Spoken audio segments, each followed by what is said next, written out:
इस सृष्टि के आदि गुरु भगवान शिव शिवाजी के चरणों में कोटि कोटि नमन।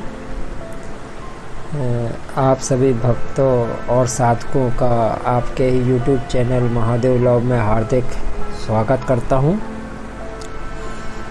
आज का शीर्षक है राम नाम की अद्भुत शक्ति का अद्भुत चमत्कार।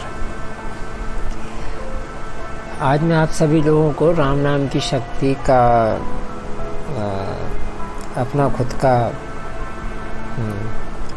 अपनी खुद की लाइफ का एक अद्भुत चमत्कार की बात बताता हूँ। एक बार मेरे को किसी ने कहा कि फला जगह पे एक तांत्रिक रहता है और वो एक अपने पास खोपड़ी रखता है और खोपड़ी में फूंक मार के आग लगाता है। ऐसा मैंने एक दो लोगों से सुना। तो बहुत पुरानी बात मैं बता रहा हूँ ये आपको, अपनी बहुत पुरानी। तो दो तीन लोगों से मैंने ये बात सुनी तो मेरे मन में ये बात आई कि चलो मैं भी चल के देखता हूँ कैसा तांत्रिक है, ऐसा है, कैसे कर लेता है कि खोपड़ी में आग लगा दे। बड़ी विचित्र सी बात है। मन को लगी कि बिना खोपड़ी में कैसे भला कोई आग लगा सकता है। मैं अपने गाड़ी से वहाँ गया, अपनी साइकिल से घूमते और वहाँ पर मैंने एक दो लोगों से पूछा कि एक चौक पड़ता है वहाँ पर, चौक के पास में ही उसका घर था उस तांत्रिक का। तो मैंने वहाँ एक दो लोगों से पूछा कि भाई ये कहाँ रहते हैं। तो किसी ने नहीं बताया मुझे कि वो तांत्रिक कहाँ रहता है। तो मेरे अंतर्दृष्टि से मैं एक मकान के पास पहुंच गया, प्रभु की प्रेरणा से या कृपा से। और फिर मैं जैसे ही उस तांत्रिक के घर के सामने पहुंचा तो एक बहुत छोटा सा रूम था उस तांत्रिक का। और अघोरी तांत्रिक था वो। अघोरी तांत्रिक क्यों? क्योंकि जो खोपड़ी में मंत्र की शक्ति से आग लगा दे वो तो अघोरी टाइप के ही साधक होते हैं। तो जैसे ही मैं उस रूम के सामने पहुंचा तो मैंने दूर से देखा, रूम के बाहर थोड़े से दूर से थोड़ा नज़दीक पहुंचा जब मैं, तो मैंने बाहर से ही देखा कि उस छोटे से रूम में एक पति पत्नी बैठे हुए थे और वो उठकर बाहर निकल रहे थे। तो वो बाहर मैं पहुंचा उसके रूम के बाहर। वो दंपत्ति निकल के अंदर से बाहर आए और मैं अंदर प्रवेश किया। वहाँ पर एक आदमी बैठा था जो कि तांत्रिक था और उसके सामने एक खोपड़ी रखी थी और खोपड़ी के सामने जो भी व्यक्ति आता था वो बैठता था, अपनी समस्या बताता था। इसलिए उसने एक छोटी सी चटाई बिछा के रखी थी। तो मैं उस चटाई पे जाके बैठ गया और तो उस तांत्रिक ने मुझे बैठा हुआ देखा और एक दो मिनट बाद कुछ मंत्र बुदबुदाए और खोपड़ी में फूंक मारी तो खोपड़ी में आग नहीं लगी।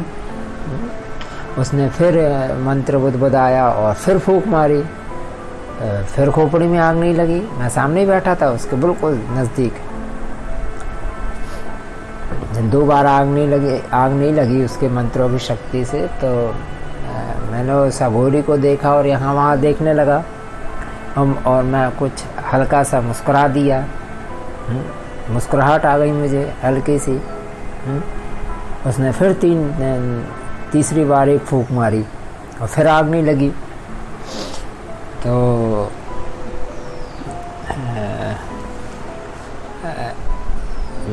मेरे को हंसी आ गई।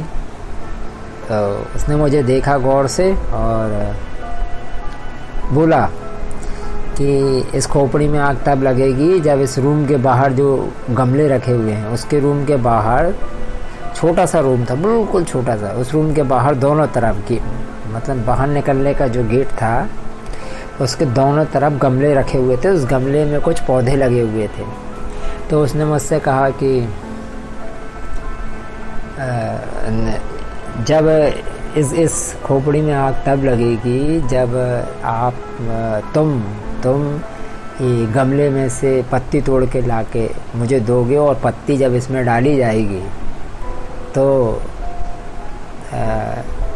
इस खोपड़ी में आग लग जाएगी। तो मैंने सोचा, बहुत पुरानी बात बता रहा हूँ आपको, उस समय तो उतनी समझ भी नहीं थी। तो मैंने सोचा कि पत्ती से आग कैसे लग सकती है? यदि पत्ती से आग लगने लगती होती तो माचिस कंपनियां बंद नहीं हो जाती। तो मैं भी बुद्धि का मैं भी राम नाम के प्रताप से बुद्धि से तेज था, और कोई भी राम नाम के मैंने जाप किए थे। कोई भी व्यक्ति जो राम नाम का जाप करेगा उसकी बुद्धि तेज होगी, सब कुछ उसको प्राप्त होगा। ये तो बिल्कुल सत्य बात है, और बिल्कुल सत्य बात है। तो उसने कहा कि बाहर गमले में जो पत्ती लगी हुई है वो तोड़ के लेके आओ तुम, और वो पत्ती जब इसमें डाली जाएगी तो इसमें आग लगेगी खोपड़ी में। तो मैंने अपना एक पैर, बायां पैर कमरे में रखा और दाहिना पैर चौखट के बाहर निकाला और झुक के मैं पत्ती तोड़ने लगा। तो उस अघोरी ने मुझे देख लिया कि इसका एक पैर तो अभी कमरे में है।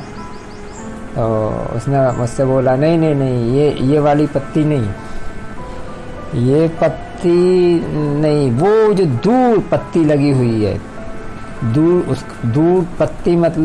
दूर पत्ती से मतलब कि मेरा दूसरा पैर भी चौखट के बाहर निकले, उस दूर वाली पत्ती को तोड़ने के लिए मुझे कमरे से बाहर जाना पड़े, जबकि मैं एक पैर चौखट के अंदर ही रखा था। और उसका कहना था, उसकी सोच ये थी कि ये दोनों पैर अपने कमरे से बाहर निकाल दे, ये बाहर चला जाए तो वो उसकी मंत्र की शक्ति काम करने लगेगी। तो जब उसने मुझसे कहा कि वो दूर गमले में जो पौधा लगा हुआ है उसकी पत्ती तुम तोड़ के लाओगे तब इसमें आग लगेगी, तो उसकी ये बात सुन के मुझे हंसी आ गई बहुत जोर की। तो मैंने उसको देखा, उसने भी मुझे देखा।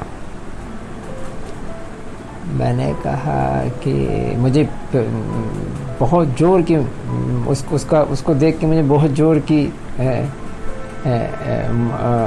स्माइल आ गई। तो वो मुझसे बोला कि मुझसे उसने एक बात बोली कि आपको मेरे साथ चलना है फला जगह पे, और मैं आपको लाने ले जाने का और रहने खाने पीने का सबका खर्चा दूंगा। जैसे ही उसने ये बात बोली कि वो कहीं वो किसी स्थान पर वो ले जाना चाहता है, उसने मुझे वो स्थान भी नहीं बताया था। केवल उसके इतना मात्र बोलने से ही मैं वो स्थान के बारे में देख समझ लिया और जान गया कि जिस जगह पर ये मुझे ले जाना चाहता है वहाँ पर ज़मीन के नीचे धन है। ये मुझे इसलिए ले जाना चाहता है, मेरी रहने खाने पीने के सारा खर्चा देना चाहता है कि मेरे को वो उस स्थान पर खड़ा करके वो अपना मायावी जो धन था वो निकाल सके। क्योंकि वो जान गया था ये बात कि इस लड़के के उस स्थान पर केवल खड़े मात्र रहने से वहाँ की समस्त तांत्रिक शक्तियाँ, जो दुष्ट शक्तियाँ हैं, जो सब अंतर्ध्यान हो जाएंगी। वो स्थान को छोड़ कर गायब हो जाएंगी। तो मैंने फिर उससे, उस तांत्रिक से एक शब्द बोला। जब ये सब मैंने देख लिया, उसने भी सब देख समझ लिया, तब मैंने उस तांत्रिक भाई से एक बात बोली। मैंने कहा देखो भैया, आप जो कुछ भी करते हो करो, ये आपका धंधा है। आपने ये शमशान से खोपड़ी सिद्ध करी, ये मशान सिद्ध किया। एक्चुअल में वो मशान का उसके पास मंत्र था। ये भी मैं बात जान गया था, उसने नहीं बताया था मुझे। मशान के मंत्र से वो फूंक मारता था तो वो खोपड़ी में आग लग जाती थी। तो मैंने उससे ये बात बोली। मैंने कहा देखो भाई तुम जो ये सब करते हो, ये तुम करो, जो तुम्हें करना करो, हैं, मगर साथ में मेरी एक बात भी मानो आप। मैं उससे ये बोल रहा था कि रोज़ 1 घंटा, कम से कम रोज़ 1 घंटा नियम से श्री राम जय राम जय जय राम, श्री राम जय जय राम, इस महामंत्र का रोज नियम से 1 घंटे जाप करो या मुंह से उच्चारण करो, कम से कम 1 घंटा। या सीताराम सीताराम सीताराम जपो, माला से जपो या मुंह से बोलो, रोज 1 घंटा नियम से। ये भी साथ में करो जो तुम कर रहे हो अपनी रोजी रोटी के लिए, वो भी तुम करो। तो बस ये सब बातें हुई। उसकी खोपड़ी मंत्र शक्ति काम नहीं करी। मैं वहाँ से उठा, और मैं नहीं उठने से पहले मैंने उससे ये बोला, जब उसने मुझसे ये कहा कि आपको मेरे साथ फला जगह चलना है, रहने खाने पीने का सब खर्चा मैं दूंगा। तो मैंने उससे ये तुरंत ये शब्द बोले, ये वाक्य बोला कि मैं कहीं नहीं आता जाता हूँ, मैं कहीं नहीं आता जाता हूँ। मैंने इससे इतना बोला और फिर ये सब बातें हुई। तो ये सब पूरी घटनाक्रम क्या बताता है? राम नाम की शक्ति के सामने कोई भी तांत्रिक शक्ति, कोई भी अघोरी शक्ति, कोई भी दुष्ट शक्ति काम नहीं करती है और सब अंतर्ध्यान हो जाती है। मेरे उस कमरे में पहुंचते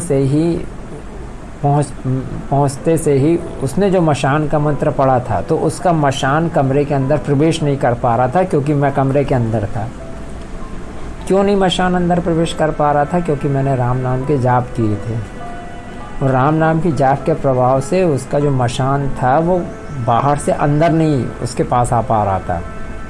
तो भाइयों दोस्तों, देखो भगवान राम की नाम का प्रताप, भगवान राम में कितनी शक्ति है। वो तो ईश्वर है, सर्वशक्तिमान। रामायण में तो कहा गया है, भ्रगुटी विलास प्रलय जस होई, असमर्थ रघुनाथ। राम जी कौन है? जो अपनी भ्रगुटी को जरा सा हिला बस दे तो सारी सृष्टि में प्रलय हो जाए। गोस्वामी तुलसीदास जी लिखते हैं, वो हैं श्री राम जी, उनकी सामर्थ्य। तो ये था मेरे जीवन के एक राम नाम की शक्ति का अद्भुत चमत्कार। श्री राम जय जय राम। राधे राधे, जय महादेव।